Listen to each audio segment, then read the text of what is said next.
how's it going, guys? Welcome back to October Reads, and today we have a really fun issue. Freddy versus Jason versus Ash, one of my favorite all-time crossovers. And I gotta say, first of all, J. Scott Campbell and the connecting covers, absolutely love them all. Wish I had the whole set, but I just got this triple signed Freddy cover, which I picked out back in the day. Of course, I had to get it signed by J. Scott Campbell, James Kowarick, and Jason Craig. So happy to have this triple signed. But anyway, let's go ahead and get into the read because it's a lot of fun as well. So basically, this read is a direct sequel to Freddy versus Jason. This was originally intended as a sequel to that movie, but properties and actors and budgets and all that fun stuff came in. For whatever reason, the movie just never happened. So they decided they liked the story enough, they may as well just make a comic book out of it because they didn't have the budget to make a movie. So Wildstorm and Dynamite Entertainment teamed up on this, which, a lot of fun 90s and early 2000s goodness right there, I guess. But basically the story starts off, there's a narrator. It turns out the narrator's Ash. He's talking about chosen ones and stuff. And we catch up with our two main survivors from Freddy versus Jason. I think their names are Lauren and Will, if I remember right.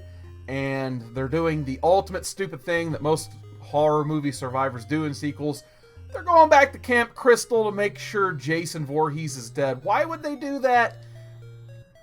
Why? Why would you do that, I guess, is the main question. So Lauren wants to ensure that everybody stayed dead from Freddy versus Jason. So what happens is her boyfriend Will, he doesn't even make it 4 pages in before his guts are just hanging out all over a cabin. So the main part of the story is just Lauren being chased by Jason. She doesn't fare too well. She at least, gets a couple of attacks in, but at the end of the day, Jason Voorhees wins easily. So there goes all of the other main characters from Freddy vs. Jason. They don't last long here. But then you kind of go into the dream state and you figure out Freddy, which, a funny note about Freddy's head, at the end of Freddy vs. Jason, Jason is carrying Freddy's head. It turns out he likes Freddy enough, he's going to post that head next to his mother's head in that weird shed from Jason 2. But anyway, back to the dream state. Freddy is having sex with Jason's mother, and in this scene, he basically has his mother tell Jason that they need to go get the Necronomicon to make Jason normal again, basically. Which, this book's reality at least, it's going to turn out that Freddy wants to use it for himself, of course, so he can get into the dreams of everybody alive. If I remember correctly, I haven't read issues 2 through 6 since they came out, but of course Freddy's going to manipulate this whole scheme into his own benefit. Meanwhile, over at a newly opened S-Mart, which is pretty close to Elm Street and Crystal Lake, of course, because why wouldn't it be, we get to meet our new characters slash fodder for the villains in this. A bunch of, teenagers telling dick and fart jokes, basically. And they are told by the supervisor of S-Mart that the chief supervisor of housewares is on the way. Which you can guess, if you've seen the Evil Dead movies, that means Ash, he's getting ready to roll in here.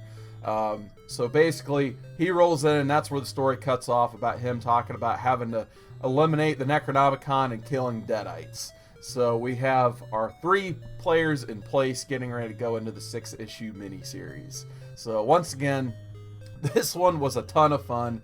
Jason Craig's art, I really enjoyed the way he drew the 2 characters, Freddy and Jason. He drew a lot of scenes from the Freddy vs. Jason movie that I thought were pretty awesome. So yeah, for sure for me, this is another 5 out of 5. Really enjoyed this read. Nice, easy, quick read.